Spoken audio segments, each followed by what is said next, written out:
Hi guys, അപ്പോൾ ഇന്നത്തെ vlog മലക്കപ്പാറയ്ക്ക് പോയതാണ്. ഇത് കുറച്ച് മുമ്പ് പോയ ട്രിപ്പാണ്.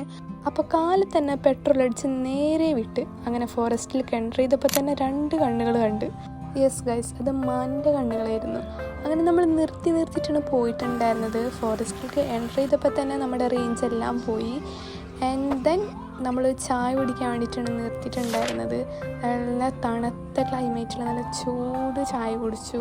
പിന്നെ അവിടെ നിന്ന് കുറച്ച് അങ്ങോട്ട് പോയപ്പോൾ നല്ലൊരു സൺറൈസ് കണ്ട്. സൺറൈസിൻ്റെ കൂടെ തന്നെ കുറച്ച് ആൾക്കാരെയും കണ്ടിട്ടുണ്ടായിരുന്നു. അപ്പോൾ മലക്കപ്പാറ പോകുമ്പോൾ ഏറ്റവും കൂടുതൽ കാണാനുള്ളതും അവിടുത്തെ റൂട്ട് തന്നെയാണ്.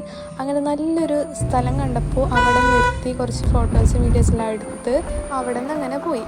അങ്ങനെ പോണ വഴിക്ക് വീണ്ടും ഒരാളെയും കൂടിയും കണ്ട്. ഈ റൂട്ട് പോകുന്ന മിക്ക ആൾക്കാർക്കും അയാളെ കാണാൻ പറ്റും. ആരാണെന്ന് ഇപ്പോൾ എല്ലാവർക്കും മനസ്സിലായിട്ടുണ്ടാവും. അങ്ങനെ നമ്മൾ പോയി നമ്മുടെ ഡെസ്റ്റിനേഷൻ എത്തി. നമ്മൾ മലക്കപ്പാറ പോകാനുള്ള മെയിൻ റീസൺ എന്താണെന്ന് വെച്ചിട്ടുണ്ടെങ്കിൽ എൻ്റെ ബ്രദറിൻ്റെ ഫ്രണ്ടിനെ മീറ്റ് ആക്കാനായിരുന്നു. And that was the first time they met each other. നമ്മളവിടെ വീടിൻ്റെ അടുത്തുള്ള സ്ഥലങ്ങളിലൊക്കെ പോയി അവിടുത്തെ പ്രാവിന് തീറ്റ കൊടുത്തു. ഇത് ഫെബ്രുവരി ആ ഒരു ടൈമിൽ പോയോണ്ട് തന്നെ നല്ല ചൂടുള്ള ടൈമായിരുന്നു. അങ്ങനെ കുറച്ച് സ്ഥലങ്ങളിലെല്ലാം പോയി നേരത്തെ തന്നെ നമ്മൾ വീട്ടിലേക്ക് റിട്ടേൺ അടിച്ചു. പോകുന്ന റൂട്ടിൽ ചാർപ്പ വാട്ടർഫാൾസ് ഉണ്ടായിരുന്നു. ചൂട് സമയം ആയതുകൊണ്ട് തന്നെ അവിടെ വെള്ളമൊന്നും ഉണ്ടായിരുന്നില്ല. സോ അവിടെ ജസ്റ്റ് ഒന്ന് നിർത്തിയിട്ട് കുറച്ച് നേരം റിലാക്സ് ചെയ്തു. അവിടെ നിന്ന് വീണ്ടും അങ്ങനെ പോയി.